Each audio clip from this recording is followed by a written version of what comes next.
Hello, everyone, and welcome to our show Voidcast. This is the 10th episode. I'm your host for today, Lenny, and with me is my friend and co-host, Carlos. Hey, hello, everyone. Welcome. And today we're going to speak about the famous Western novel Blood Meridian, or The Evening Redness in the West, by the late American author Cormac McCarthy, which was first published in 1985. Before we get on with the show, just my usual disclaimer, you're probably listening to us on YouTube right now, which is fine, so please keep listening. But you can also check us out on other podcast platforms, including Spotify, Google Podcast, you name it. Just go to linktr.ee/vegan voidcast. Yes, and just to say that I've been a guest on two podcast episode recently.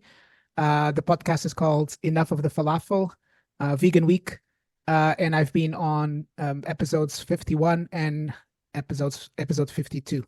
So if you want to check those out, if you can't get enough of me, you can check those out as well. But they're mostly about just vegan issues and animal rights and so on. Right, you can of course find all the links in the description. This is the first time that I've ever read anything by Cormac McCarthy. So, Carlos, would you like to give us and our audience a little introduction to Cormac McCarthy and his work? Sure. Before we kind of go into the meat of this book, I should also mention that, as usual, there'll be lots of spoilers, although the plot is not the most important thing about this book, but there'll be spoilers. And for the vegan audience, there's a lot of animal violence in this book, a lot. It's mostly human on animal, but also there's animal on animal violence and even animal on human violence as well. Let alone that the book is just basically full of human on human violence, which you might even say is the whole point of the book. Anyway, about Cormac McCarthy. He was born in Charles Joseph McCarthy Jr. in 1933 in Rhode Island, United States. He came from an Irish Catholic family and went to Catholic school as a youth. I'm not sure how much this influences his writing, although there's a lot of passages which sound very biblical in how they're constructed in grammatical terms. After studying liberal arts at the University of Tennessee, Cormac McCarthy embarked on a peripatetic life, bouncing between jobs, like Air Force instructor, punch card operator. He also had like a life. He was married 3 times, if I'm not mistaken, and he kind of always refused to have a job and just because he wanted to be a writer. So he kind of had like these odd jobs, but never like a proper career. It wasn't until his 30s that McCarthy began like seriously pursuing writing fiction. And his first novel, The Orchard Keeper, was published in 1965. He had good reviews, modest sales though, so it wasn't really a career. And this kind of began a decades-long struggle to gain literary recognition, despite some growing critical acclaim.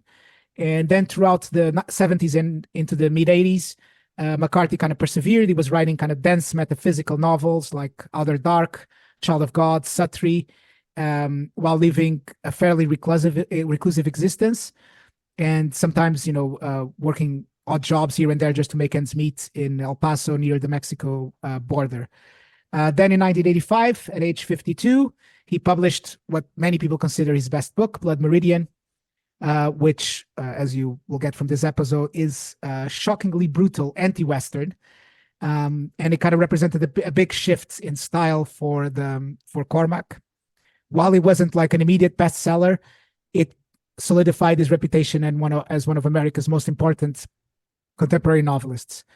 And still, that wasn't like a big commercial success. But then he got like in his 60s, he started getting like a late career resurgence and getting more widespread acclaim starting in like sort of the 90s. There's the Border trilogy, which consists of All the Pretty Horses, The Crossing, and Cities of the Plain, which gave him some mainstream fame. And then he got the Pulitzer Prize for his 2006 novel called The Road, which was adapted into a film of the same name, released in 2009 with Viggo Mortensen. And he has 2 sons and had the second fairly late in his life. And it was the son, John Francis McCarthy, who inspired The Road. I mean, if you've seen the movie or read the book, then you see it's all about this kind of father-child relationship. Before he published The Road, he wrote No Country for Old Men, which was initially written as a screenplay, and then it kind of didn't go anywhere. So he kind of wrote it again as a novel. And funnily enough, that ended up being made into a movie later on.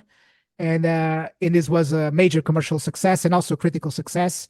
It got 77 awards, worldwide, including Oscars for Best Picture, Best Director, Best Supporting Actor, Best Adapted Screenplay. I mean, I expect a lot of our audience of you will have seen this movie at least.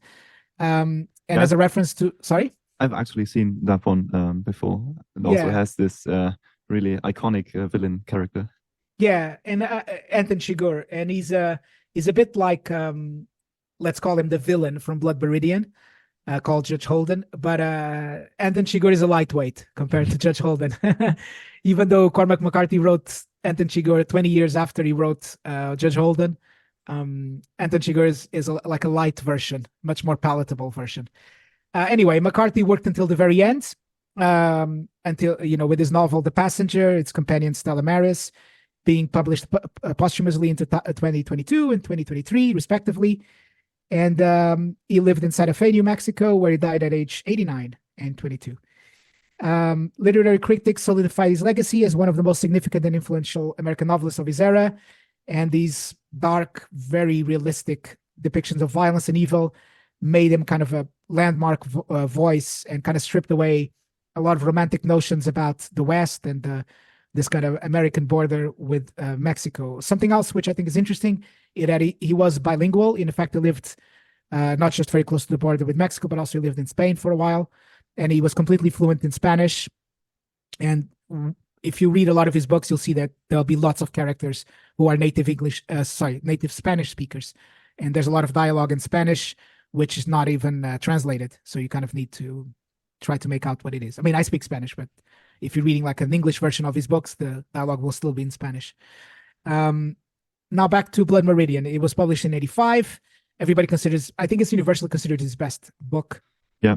And what I'm holding in my hands right now is the 25th anniversary edition of that book. And it has about 350 pages and divided into 23 chapters, but it has a surprisingly short, description, short abstract on the back, which I can read out to you, just so you have an idea of what it is about. Based on historical events that took place on the Texas-Mexico border in the 1850s, Blood Meridian is an epic novel that traces the fortunes of the kid, the 14-year-old Tennessean who stumbles into a nightmarish world in which the market for Indian scalps is thriving.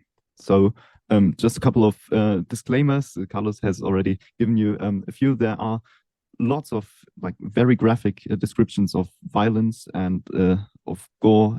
We see lots of mutilated bodies, violence against children too, violence against animals. There are also instances of sexual violence, so a little trigger warning here, but these are mostly just alluded to.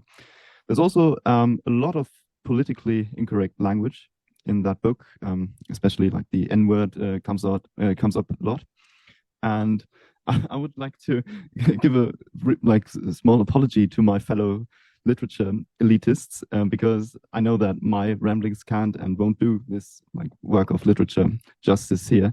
I know that a lot of research and secondary literature on this book has been published, even entire journals dedicated entirely to the study of McCarthy's works and to Blood Meridian, which I have not been able to take into account for the preparation of this episode. So I'm just here as an enthusiast who's only vaguely familiar with McCarthy's work until a few weeks ago. And if I can give you a small glimpse into his work and maybe inspire one or two of you to pick up the book and read it for yourselves, then this is more than I could hope or ask for. Yeah, and you mentioned on the blurb in the back that it's based on historical facts, and I think that's the most shocking thing about the book, is that it's actually, I mean, when you read through it, you think, oh, this is just a novelist trying to write, trying to make some statements about the human condition and violence and the laws of nature, that the strong prevail, blah blah blah blah blah blah. And then you read, no, this was actually based on things that occurred. Of course, it's fictionalized, but it's still based on facts. And in fact, there's it's not only based on facts, but it's based on fiction as well, because there was a book called My Confession: Recollections of a Rogue by Samuel Chamberlain, which was published in January 1st, 1850, which is basically written on the first person, and the person who wrote it is pretty much the kid in the book, and Glanton is Glanton, the leader of the Glanton gang. We get to that in a bit. Yeah. Yeah, Tobin also appears, and several other characters appear. So, not only based on fact, but based on a sort of fictionalized version of facts from somebody who was there. So, or who at least claimed to be there, because yeah, claimed I to be don't there, think this Chamberlain's account is considered to be historically accurate. But yeah, so I went in completely blind and unspoiled and unbiased, and I went out of my way, like, not to look up things before I, read the book itself. And only later I found out that some of the key elements are actually based on actual historical figures and events. So yeah, I think this is interesting to know beforehand. And the book starts with 3 epigraphs that kind of set the tone for the rest of the book, which I would like to present to you. So the first epigraph is by the French writer Paul Valéry, who lived from 1871 to 1945, and the source is not indicated in Blood Meridian, but it is taken from a lesser-known earlier essay of his, Le Jaloux, from 1895. And yeah, I assume that McCarthy came across this essay because parts of it were printed in the New York Times in 1971. And this essay was written during the Sino-Japanese War. And the Yalu is the name of the river between China and North Korea, and it's also was also the site of a major battle in that war. So what is this essay about? It is essentially a conversation between the narrator and a Chinese scholar, and the Chinese criticizes the Western, the European way of doing things. And I'd like to read out the passage in a translation, of course, from that essay. The Chinese man says, "You have neither the patience that weaves long lives, nor a feeling for the irregular, nor a sense of the fittest place for a thing, nor knowledge of government. You exhaust yourselves by endlessly re-beginning the work of the first day. So your ancestors are twice dead, and you are afraid of death. In your land, power can do nothing. Your politics consists in changes of heart. It leads to general revolution, and then to reaction against revolution, which is another revolution. Your leaders do not lead. Your free men are forced to labor. You are afraid of your slaves. Your great men kiss the feet of the crowd, worship children, and depend on everybody. You are at the mercy of all the ferocities of wealth and public opinion. But now glance with your mind at the subtlest of your errors. For you, intelligence is not one thing among many. You neither prepare nor provide for it, nor protect, nor repress, nor direct it.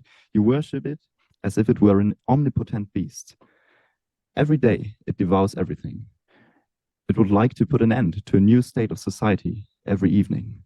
A man intoxicated on it believes his own thoughts are legal decisions, or facts themselves born of the crowd and time.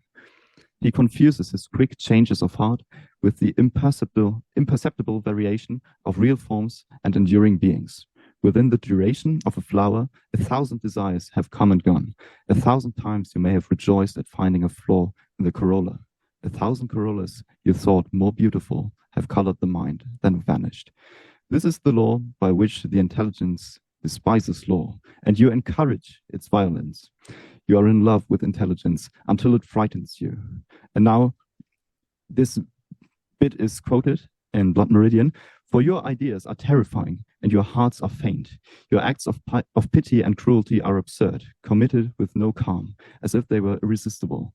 Finally, you fear blood more and more, blood and time." And then the monologue goes on a bit, and it ends with the following paragraph. "And now remember that your great inventions had their origins with us. Do you understand now why we did not develop them further? To have singled them out for development would have spoiled the slow grandeur of our existence by disturbing the simple regularity of its course. You can see that we are not to be despised. We invented gunpowder, but for shooting of fireworks in the evening." So what we have here is essentially like a critique of the blind worship of intelligence and of technological progress for its own sake that becomes kind of unrooted or disconnected from people's roots, people's blood, people's soul, so to speak.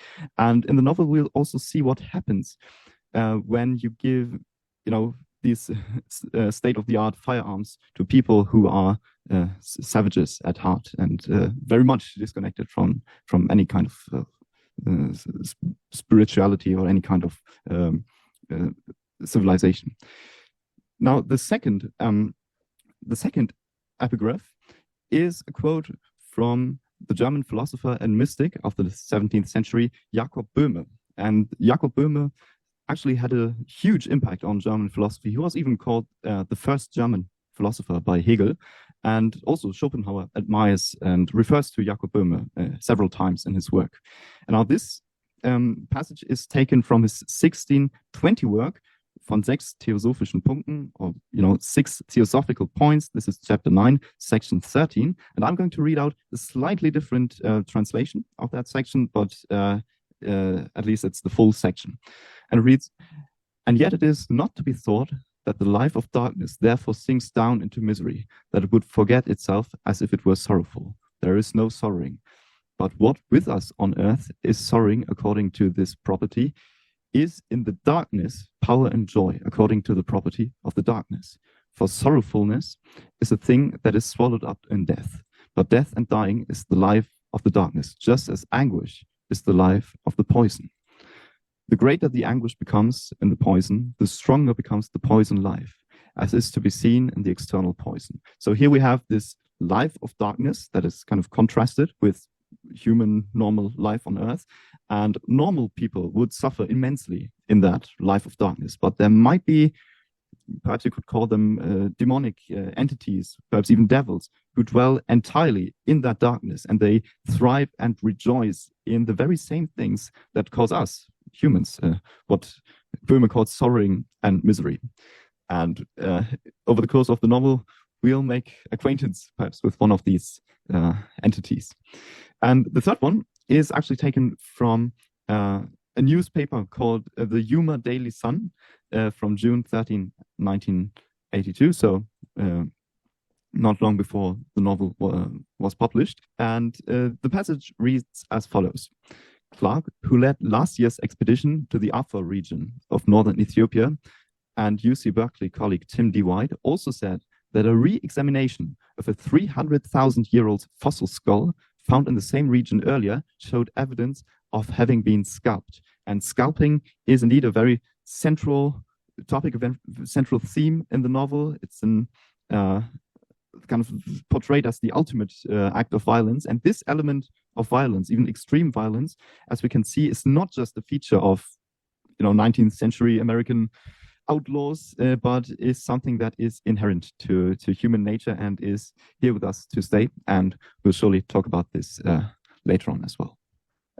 So those are the epigraphs, and then we start on chapter 1, and there's a quite old-fashioned way that this book presents the chapters, where it kind of lists everything that's going to happen in the chapters straight away. This was an anachronism even for the faraway days of 1985. There were a lot of books, let's say, from the 19th century that were laid out in this way, that had like a summary of what was going to happen in the chapter. Moby Dick too, right? Yeah, for example. And I think this is in the beginning, when I was reading this book for the first time many years ago, I thought that this would be like a spoilers, but it actually doesn't really say much about what's actually happening, or it doesn't mean much at the beginning of a chapter. Anyway, we begin with a child, with a kid. The unnamed kids, protagonist. Yeah, completely unnamed throughout the book. The narrative is kind of told through his eyes, and we get told very little about his background or his motivations for running away from home and kind of heading west into the wild and lawless territories, except that this child was kind of marked for violence, mindless violence at that, from the very beginning.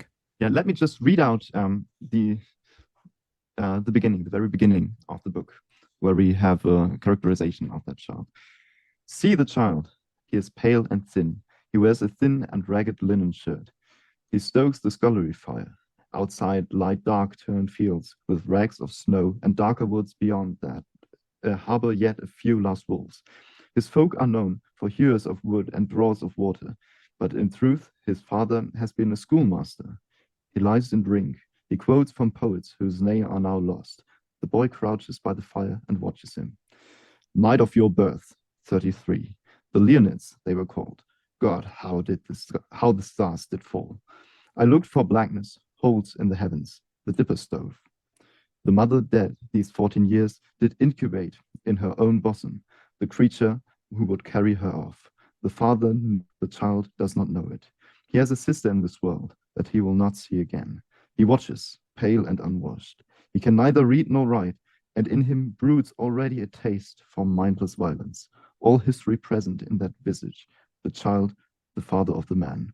And yeah, so we have this taste for mindless violence already present in that child, which we'll see as it progresses. And so this child eventually runs away from home at the age of 14 and doesn't really have a purpose or an aim in life. The child often gets into fights with people for no apparent reason, and after one of these fights strikes up a strange sort of camaraderie with a character called Toadvine, a notorious criminal who we will meet again later on. This character, which at 14 doesn't know how to read, write, has no interest except mindless violence, and kind of fights everybody they meet. This kid is considered in many ways kind of the innocent inside Glanton's gang, which is the gang he will eventually join and kind of the main part of the book. So even this character, which is kind of predestined for violence, would be considered in the context of this book already a character with a certain amount of goodness in them, in that he perhaps doesn't enjoy to the extent that the others enjoy the mindless violence that they carry. And he also kind of acts as the lens through which the readers or the audience perceives the world and the violence within it. So, but due to the fact that we get very little insight into how the kid's mind works or what his thoughts are or any sort of internal monologue, it's mostly we are mostly left alone with what we make of the situation. And this definitely adds to the compelling character of the book. I think it's in a way it's kind of unfiltered what we see. Yes, I mean, this book is notorious for its absence of internal dialogue or thoughts. It's all kind of on the surface, like watching a movie. The characters do things and they say things. We very rarely, or maybe never, get the privilege of seeing inside their minds. So in a sense, they have about as much internal activity as the animals in the book. For example, they're hungry, they want to eat, they get horny, they try to have sex, usually through violence or paying for it.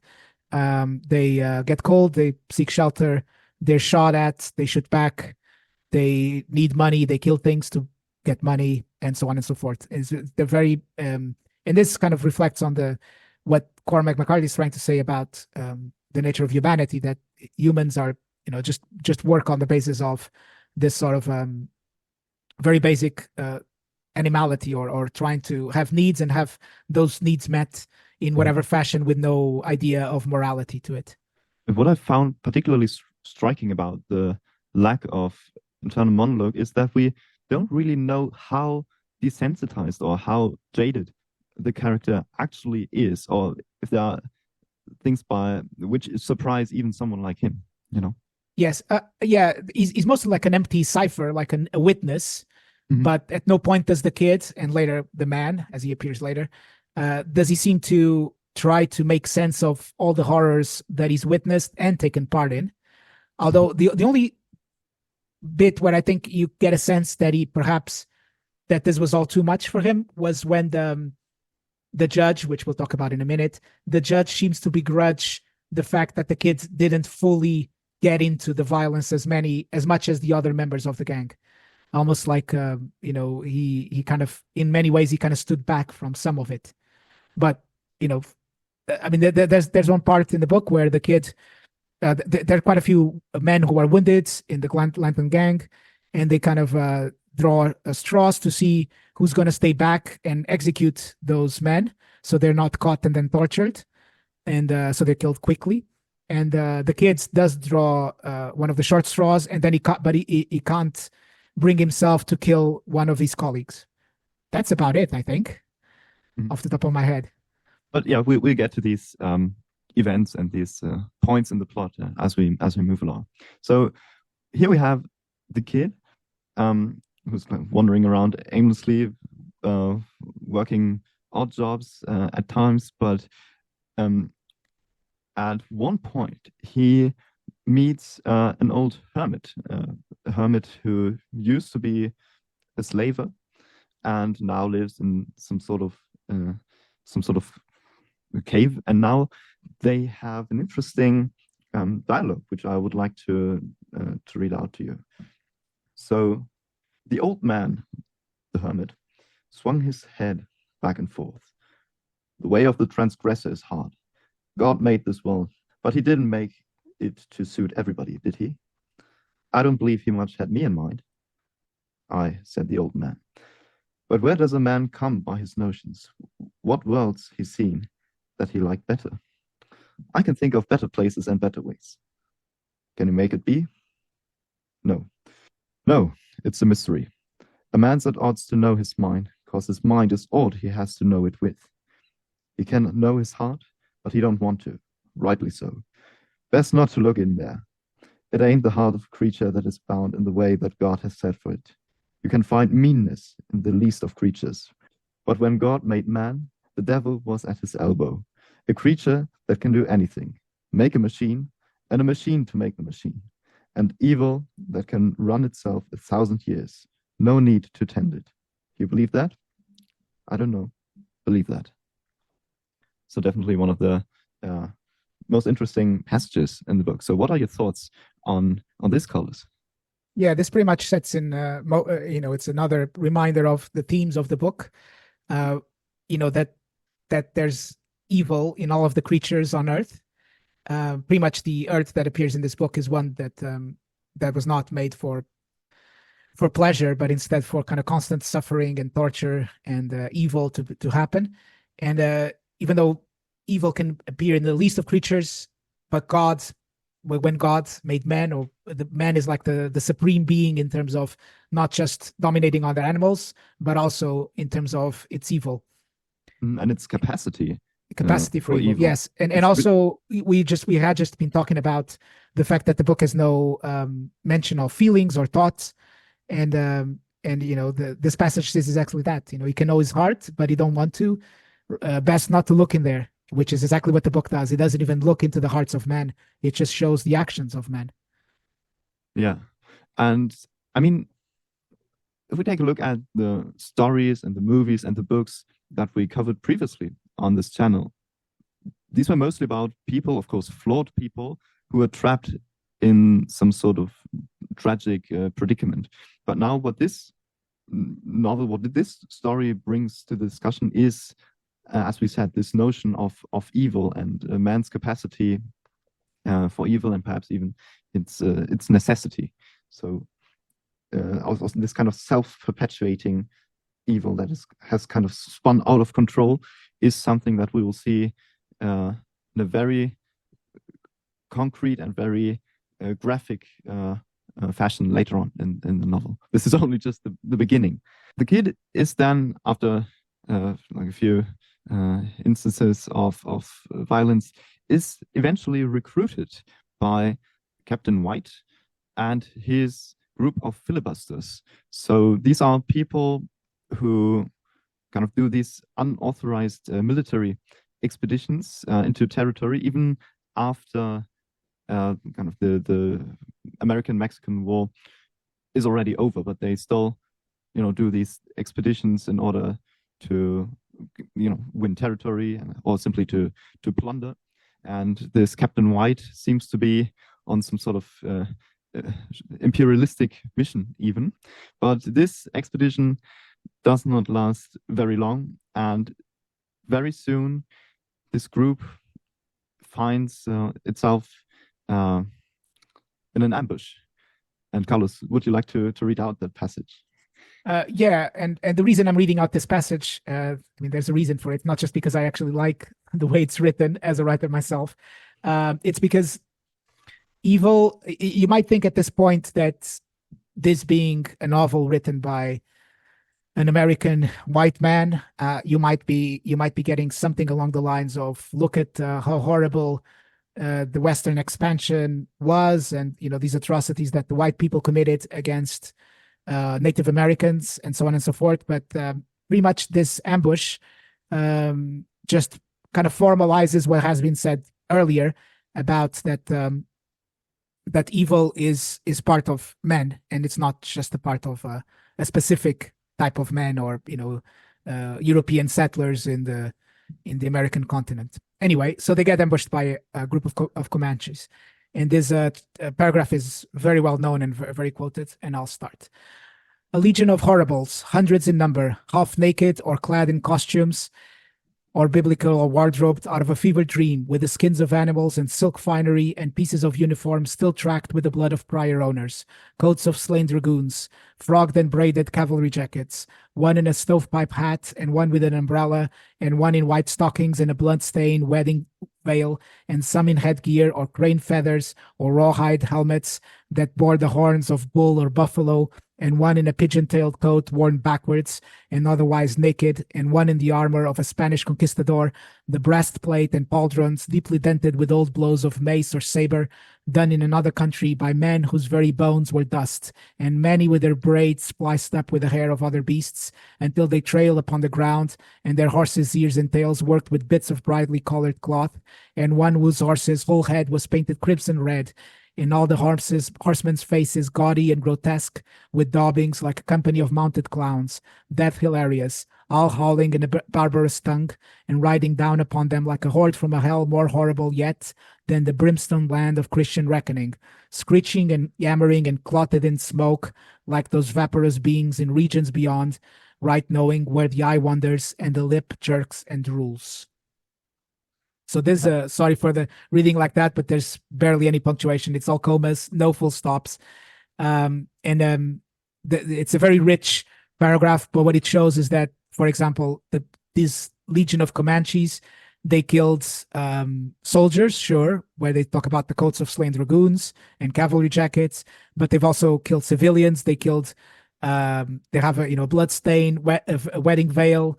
They have civilian clothes worn in the wrong way, or worn for the wrong gender. They have armor and weapons of Spanish conquistadors, which would have been from 2 or 3 centuries earlier. So war is just eternal, and the killing is eternal. And this attack in chapter 4 just pretty much sets the tone that the savagery and the killing is eternal, and it will continue. It has happened before, and it will continue again. So yeah, I think this is, a prime example of kind of the nightmarish world and the nightmarish quality of this story. So first time I read it, I was really kind of struck by it and the way it is told. So the kid somehow survives this attack along with a few other survivors. Most of them, of course, get killed, but I think about 8 of them survive. And the kid is eventually arrested and taken to Chihuahua City in Mexico, where he unites with Toadvine, his partner in crime, so to speak, who we already met in the first chapter. And then a few more characters enter the stage. And it is here on page 82 in my book that we first get to meet the Glanton gang. So a gang of scalp hunters led by John Joel Glanton. And this is essentially a gang of murderous and depraved degenerates, even described as that in the book. And they, what they do is they have a contract with a local Mexican governor that they receive payment in exchange for Indian scalps. So they kill Indians, but not only Indians. They also go on to kill Mexicans and innocent, peaceful villagers. And every now and then they even kill each other and scalp each other and receive payment for these scalps. So these are people for whom violence is not just a last resort or anything, but it is the means of their choice, and it is how they do things. And so we have this gang, a very diverse, a surprisingly diverse gang. So there's a black man among them. There are even a couple of Indians, Delaware Indians among them. Then there's a Mexican among them. There's an ex-priest called Tobin, who is going to play an important role later on. But there are no women in this gang, of course. And even in the whole novel, women only play a very minor role. So I think one could say that this is a masculine novel, but in the worst sense of the word. Yes. The scalping thing is a good example of what's called a perverse incentive, which is when you try to create the conditions for something to happen and they just have unintended and undesirable results. And I guess the anecdote most people know is when there was something called the Cobra effect. Apparently there was a cobra infestation in Delhi in the 1800s, and then the British Raj decided to offer a cash reward for every dead cobra. And then, of course, the cobra numbers went down because people started killing the cobras and then presenting the skins to get the reward. But then, of course, the savvy Indians, and in this case, actual Indians from India, not Native Americans, they just built cobra farms to try to get as many cobras as create as many cobras as possible so they could kill more cobras. And in this case, the Glanton gang doesn't go out and make more Indians, of course, but they just determine that, as long as the hair is black and the skin underneath it is brownish, that they can, kill, Mexicans or black-haired Europeans, anybody whose scalp might be worth money, they will just kill. So instead of killing all the Native Americans to make it safer for Mexican expansion, in fact, the Glanton gang makes it more unsafe for everybody.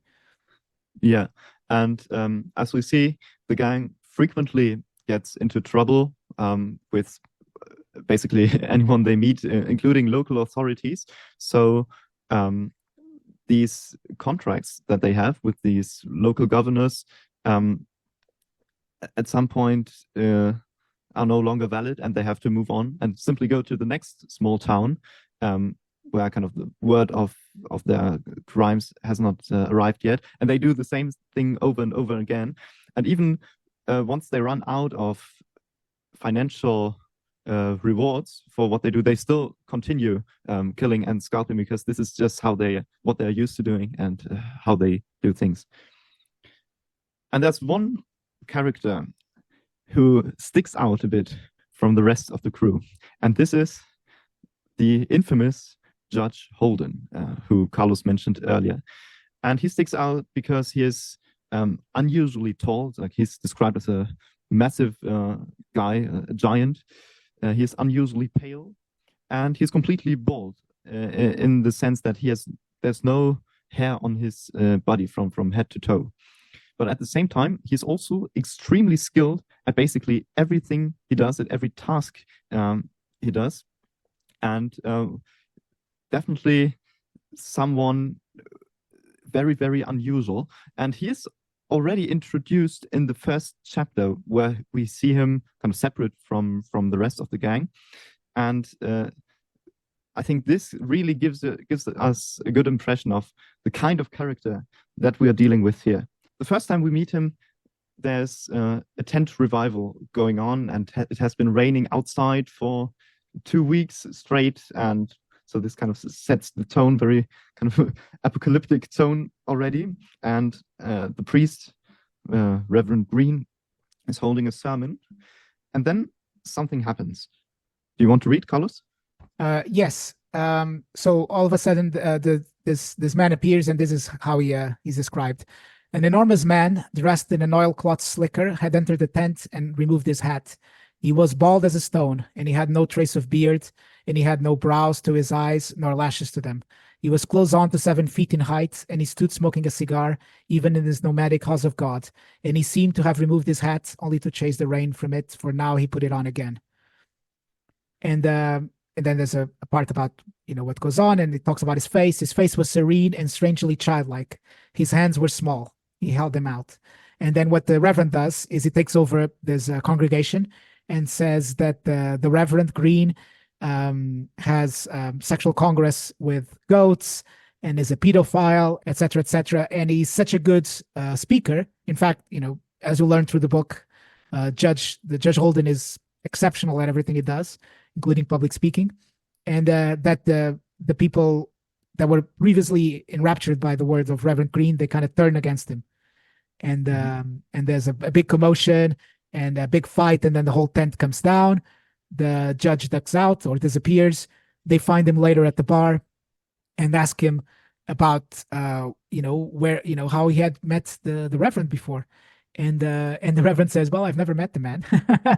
So he's someone who actually rejoices in bringing chaos and destruction, and he will make this more explicit in some of the sermons or lectures he holds throughout the novel. So a few more words about this Judge Holden. We already said that from his looks, he's already very unusual, but he is also the things that he says and how he talks, very unusual. So he's extremely articulate, probably the most articulate character in the whole book.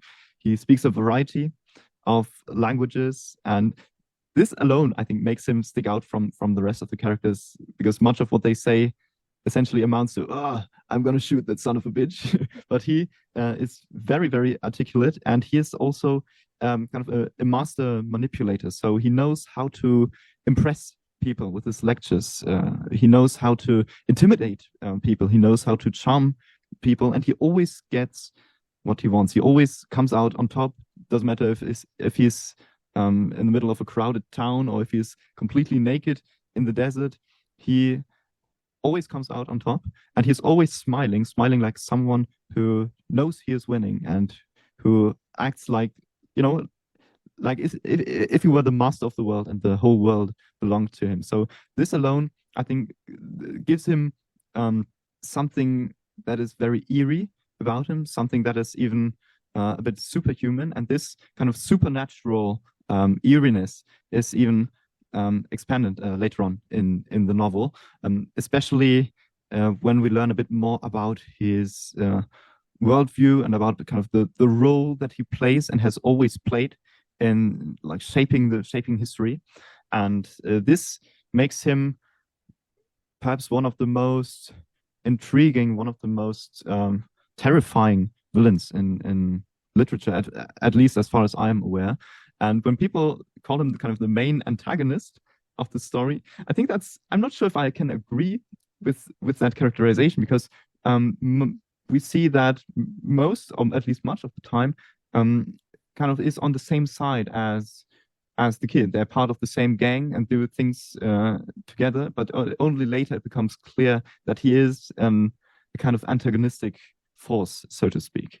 Yes, I mean, you could even say, if this book being what it's about, that he could be the protagonist of it.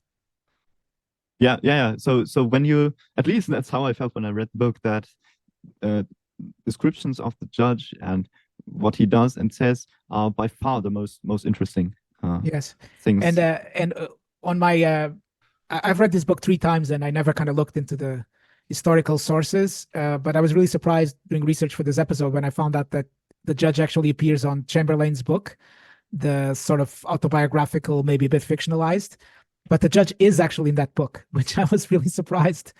So apparently there was if we are to believe Samuel Chamberlain, he talks about the judge. He says, the second in command, now left in charge of the camp, was a man of gigantic size called Judge Holden of Texas, who or what he was no one knew, but a cooler-blooded villain never went unhung.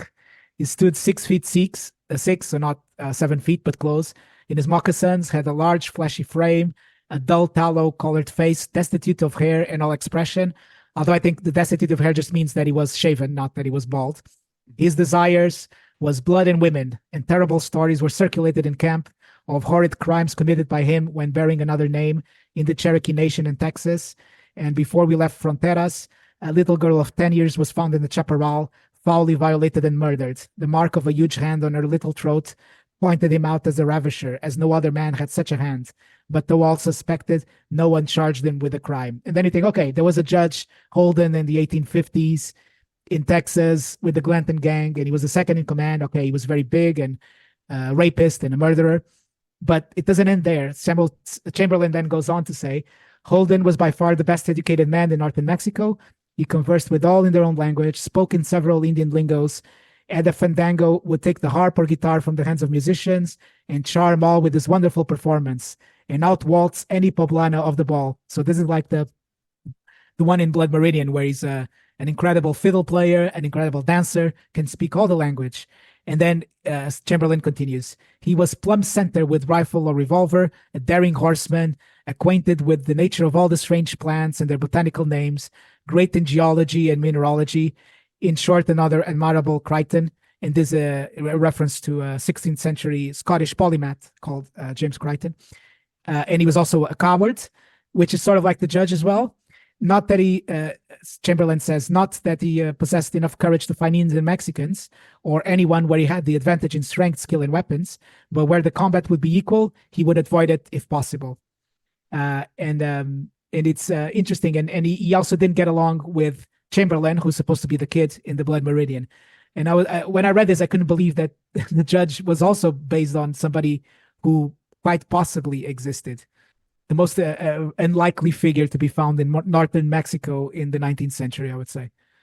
And the interesting thing is that he is also perceived as being such an unusual character by other characters in the book. They're also very explicit about the unusual circumstances, for example, in which they first meet him. So he is kind of, not only does he have these unusual qualities to him, but he seems to be kind of omnipresent. He's always around when something happens, and kind of seems like he's pulling the strings from behind. So we have Glanton, who is the murderous leader of this gang, and Holden is only officially the second in command, but it becomes very clear that Holden is actually the driving kind of ideological, intellectual, and if you will, spiritual force behind this whole endeavor. Yeah, the judge provides the, I want to say the moral reasoning, but moral is perhaps too strong a word for this. Completely amoral reasoning. Yes, yeah. I mean, it is not immoral; it's amoral, because he claims that that waging war. He says that war preceded humanity, and war existed in the world before humans came along, and he was just waiting for humans to be the perfect masters of war. So in that sense, what they do is as natural as the rocks or the sun rising or anything else. So he provides this kind of amoral reasoning for all that's happening. And of course, these would have been times when religion would have been a very important part of people in the Glanton gang, for example, since most of them, there were a couple Native Americans, but mostly these would all have been Christians, and people who had a strong Christian background, being raised in families who went to church, for example. And the judge is kind of takes them all away from that type of mentality, and he has his own views on morality.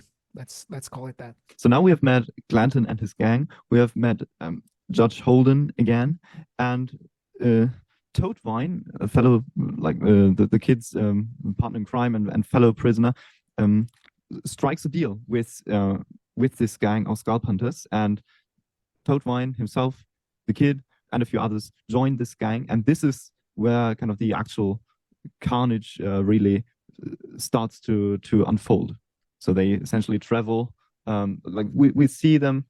We spend a lot of time seeing them travel through this landscape, through this kind of hellish landscape where death surrounds them on all sides, whether it's dead animals or animals devouring each other, or hostile tribes waging war with one another. So death surrounds them on all sides. And I think these descriptions, literary descriptions of the landscape and of the world, definitely add to this very, very dark tone of the story. But I think nothing compares in terms of like darkness with what the judge tells them. So there are, like, we often have these like classical Western situations, like people riding on an open plain, people going into bars, or people sitting at a campfire. And it's in some of these situations, especially the campfire situations, the judge explains a bit about like the nature, like gives his lectures and sermons on the nature of the world. And there's one that I find very characteristic. It's in chapter 11, where so first he gives some sort of parable or story about like two sons who are raised differently, and then Tobin, the ex-priest, says, "It strikes me," he said, "that either son is equal in the way of disadvantage. So what is the way of raising a child? At a young age," said the judge, "they should be put in a pit with wild dogs. They should be set to puzzle out from their proper clues the one of 3 doors that does not harbor wild lions. They should be made to run naked in the desert until..." "Hold now," said Tobin. "The question was put in all earnestness." "And the answer," said the judge. "If God meant to interfere in the degeneracy of mankind, would he not have done so by now? Wolves call themselves man. What other creature could? And is the race of man not more predacious yet? The way of the world is to bloom and to flower and die, but in the affairs of men there is no waning, and the noon of his expression signals the onset of night. His spirit is exhausted at the peak of its achievement. His meridian is at once his darkening and the evening of his day. He loves games. Let him play for stakes. This you see here, these ruins wandered at by tribes of savages. Do you not think that this will be again? Aye, and again, with other people, with other sons." So kind of an extreme version of this, not just noticing, but even glorifying this necessity of struggle. And we'll see this later on as well, especially when he talks about the stakes of this game. So he is someone that actually appreciates and likes and approves of like the constant state of struggle that we find ourselves in, and aims to even increase it. Yes, he's a big proponent of the law of nature in this case, like the wolves who cull themselves and where the weak don't make it. He also advocates for that to be how humanity handles their affairs. It seems almost like a completely perverted version of Nietzsche. Nietzsche's philosophy, like this contempt for the weak and everything that is perceived as weakness. And we see the judge is someone who is exceptionally strong, not only physically, but also mentally and in a lot of other eerie ways. And like he kind of is very much in favor of this principle of superiority. Yes. And this has very little in common with like our moral values. Yeah, there's later on, I mean, there's more, I mean, Lenny calls them villain speeches, but they are a bit like villain speeches, but I only wish that all fiction had villain speeches of this quality, though. Yeah. I mean, later he comes back to this theme and he says, moral law is an invention of mankind for the disenfranchisement of the powerful in favor of the weak. Historical law subverts it at every turn. A moral view can never be proven right or wrong by any ultimate test, which might be which, by the way, this is a very interesting statement for listeners of this podcast. A man falling dead in a duel is not thought thereby to be proven in error as to his views. His very involvement in such a trial gives evidence of a new and broader view. The willingness of the principals to forego further argument as the triviality which it in fact is, and to petition directly the chambers of the historical absolute, clearly indicates of how little moment are the opinions and of what great moment the divergences thereof. For the argument is indeed trivial. And I guess the argument here we could say, all ethical questions are indeed trivial according to the judge. And I'll continue. But not so the separate wills thereby made manifest. Man's vanity may well approach the infinite in capacity, but his knowledge remains imperfect. And however much he comes to value his judgments, ultimately he must submit them before a higher court. And by the way, sorry, as an aside, this higher court is no absolute morality, by the way, and as I will explain. Continuing, here there can be no special pleading. Here are considerations of equity and rectitude and moral right rendered void, and without warrant. And here are the views of the litigants despised, decisions of life and death, of what shall be and what shall not, beggar all question of right. In elections of these magnitudes are all lesser ones subsumed, moral, spiritual, natural. So what he's saying is that the powerful make the laws. The power is the law, and that's the only absolute. The rest is vanity and is the beggings of the litigants, as he describes it. And there's nothing but power and the actual what actually happens after these contests of power. And it's kind of like ironic hearing these words from the mouth of a judge.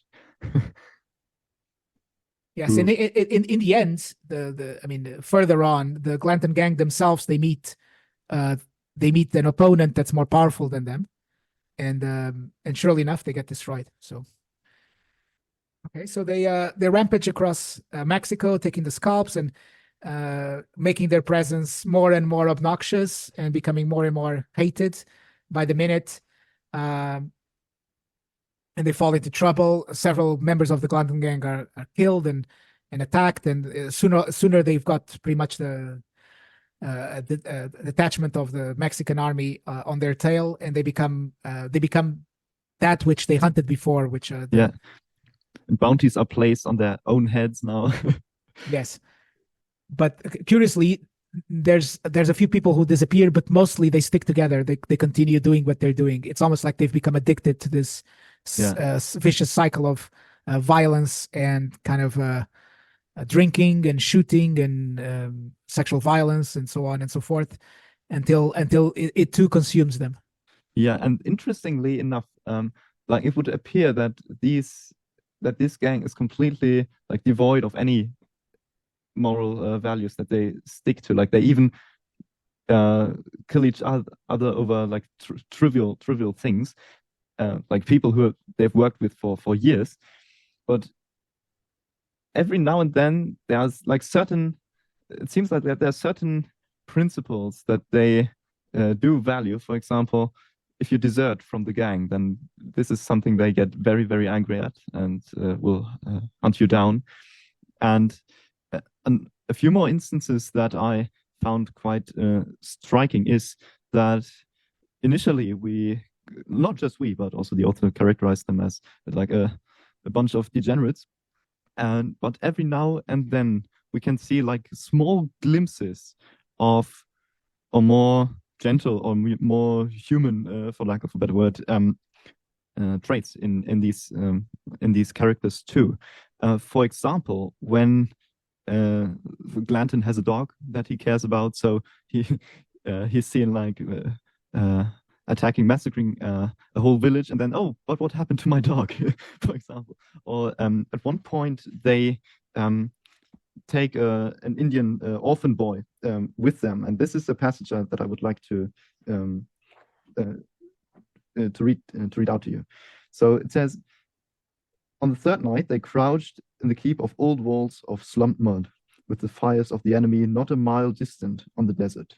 The judge sat with the Apache boy before the fire, and it watched everything with dark berry eyes. And some of the men played with it and made it laugh. And they gave it jerky, and it sat chewing and watching gravely the figures that passed above it. They covered it with a blanket, and in the morning the judge was dandling it on one knee while the men saddled their horses.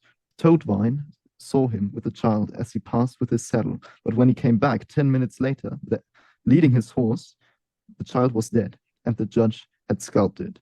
Toadvine put the muzzle of his pistol against the great dome of the judge's head. God damn you, Holden. You either shoot or take that away. Do it now. Toadvine put the pistol in his belt. The judge smiled and wiped the scalp on the leg of his trousers and rose and turned away. Another 10 minutes and they were on the plain again in full flight from the Apaches. So there's a weird sort of double standard among these like highly immoral people. And so when I read this, I was a bit like kind of reminded of the people who kind of get very, very angry when they see someone, I don't know, mistreating a dog, for example. But then, 20 seconds later, they like can be seen consuming some like factory farm product, for example, where they also have these very selective sort of compassion. And this is what we see here. Like this toad wine guy has probably killed dozens, if not hundreds, of people already. But now that the judge has kind of crossed the line from his point of view, then he gets very angry. Yeah, and just for reference, this toad vine is a branded criminal. He will have committed something as horrible that he was branded with a hot iron. Yeah. Before we even meets the kids. I mean, when we meet him, he fights the kid with a knife, and then they both get knocked out, and then they burn a hotel together. He's no innocent, but he even has like a line he would not cross. Whereas I think what the judge does here, and it's significant of his character, is that he's constantly brutalizing the gang to make them even more desensitized to the violence. So in this case, the gang starts getting soft around this Indian Native American child, and the judge reminds them that no, we kill people and we scalp them. Doesn't matter if they're innocent or children or whatever. And we can see this also later on when the gang seems to kind of settle down, and they start a sort of, I don't know if I would call it a business, but it is a business. Ferry business of simply like robbing passengers. And so this is no longer the vision that the judge had in mind, and shortly after they are completely decimated and brutally attacked. So what he is after is really like violence and bloodshed. Yes, he's not one for settling down. He's the judge, and of course, as we learn towards the end, he describes himself as immortal, and it might well be true because there's a big ellipsis in the book. When the gang disbands, and most of them are killed, except for the kid, and the judge, we assume, survives as well. And there's a big ellipsis, and we learn what the kid has been doing in the meantime. He's now called the man, and he later meets the judge, who apparently has not aged at all, even though the kid, it must have been something like 25 years passed between those 2 points in the book. So he seems to be a constant and omnipresent force. Yes, like war, which, as he describes in one of his lectures. Yeah. And the stones. Did you notice, Lenny, all the references to stones in the book? There's stones everywhere. It's the judge's head is bald like a stone. God speaks through the stones. The war is as old as the stones, etc., etc. It's just it's like a good a constant symbol that appears in the book. A nice observation. Yeah, because they're hard, and they have no feelings, and they endure everything.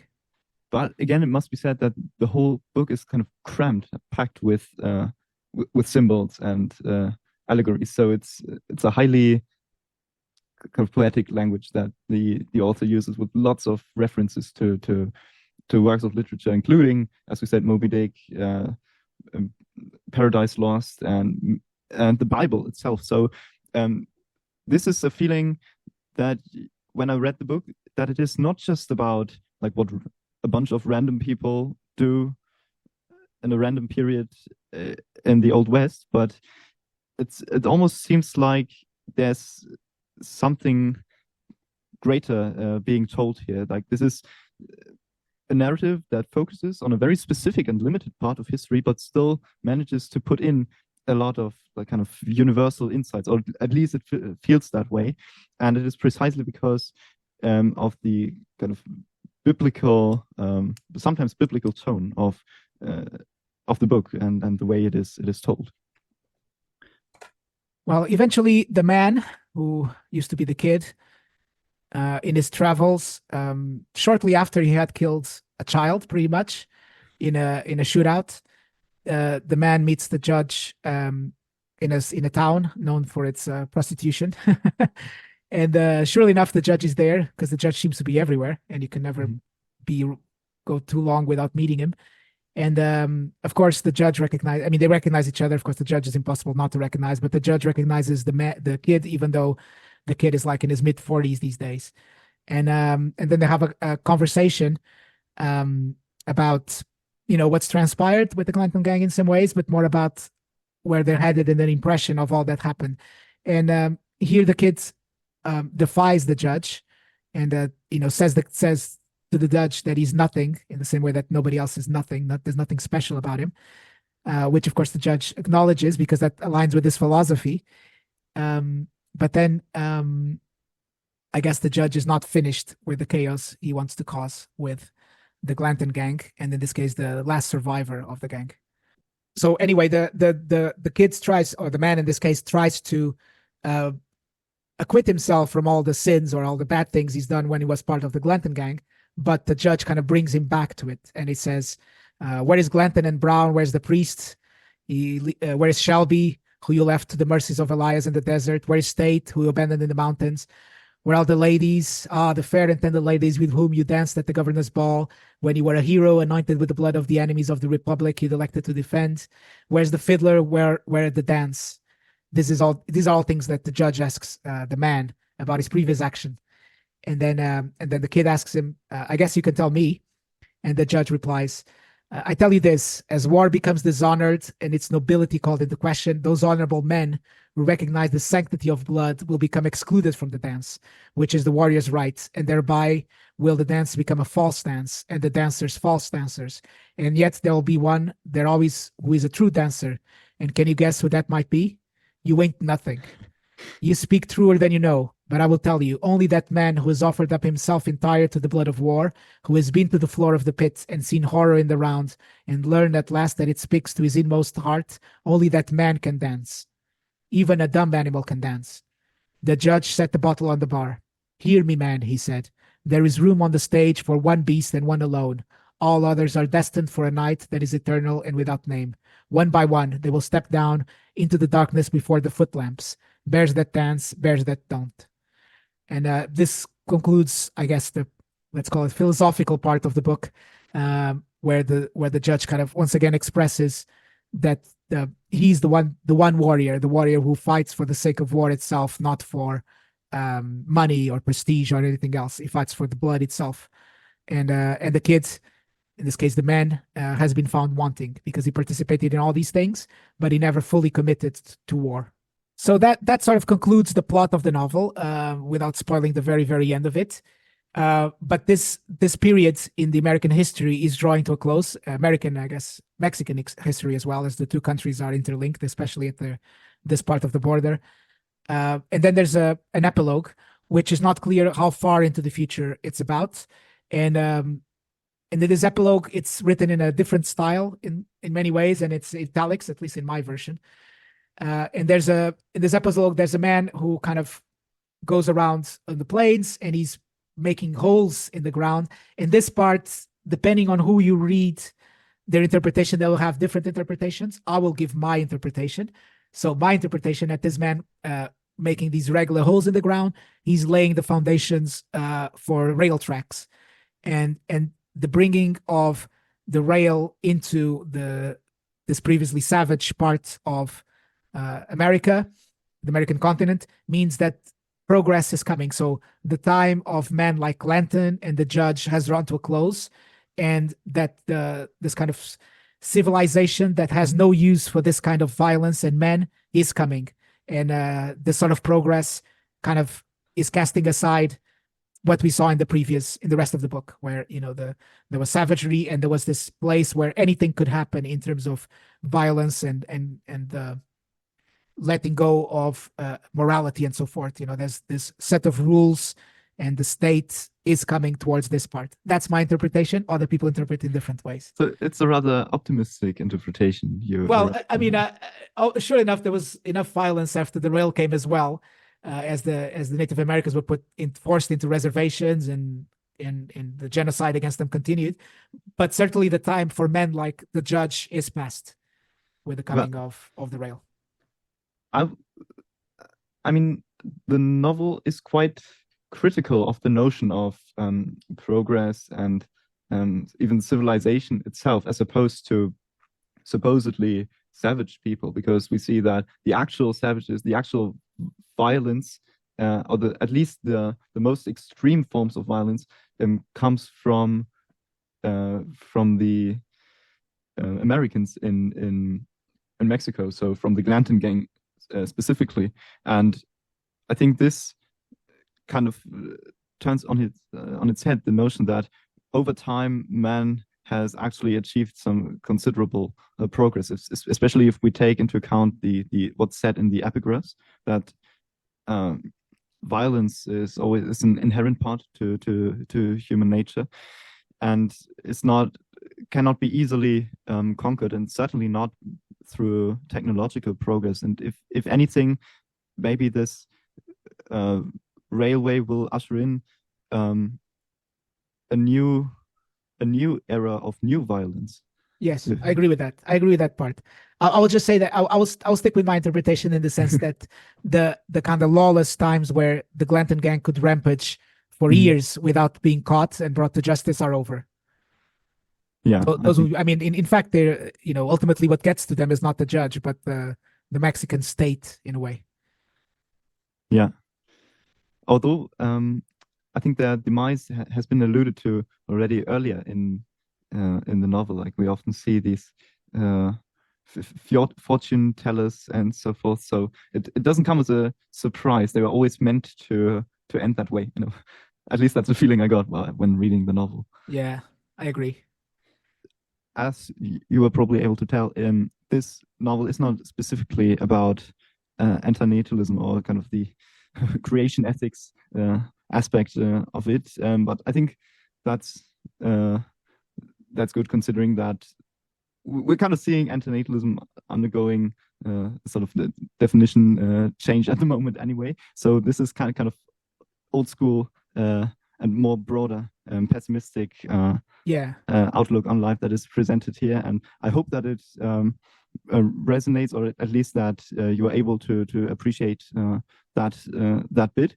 And if you're interested in reading the novel, I mean, I highly recommend checking it out itself, especially for the style and the tone of the novel, which I think is very hard to describe and to imitate. You might need a bit of time to get used to it, but it's definitely worth it. And there's also an audiobook available even on YouTube, which is about 12 or 13 hours long. And when I checked that out, I noticed that a lot of commenters said that they came from this YouTuber called Wendigoon. And it looks like Wendigoon has also done a 5-hour summary of the book and analysis of the book, which is actually quite good, and because he often refers to kind of the original there. And so yeah, definitely check that out if you're interested. And I remember when Carlos presented this idea to me, hey, Lenny, don't you want to cover this book on our podcast? You said, they will never make this movie, thank the internet.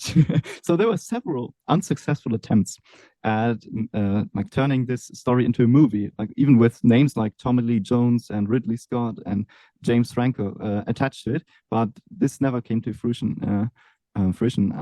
For one reason or another. But it seems like now John Hillcoat, who already did a movie adaptation of Cormac McCarthy's The Road,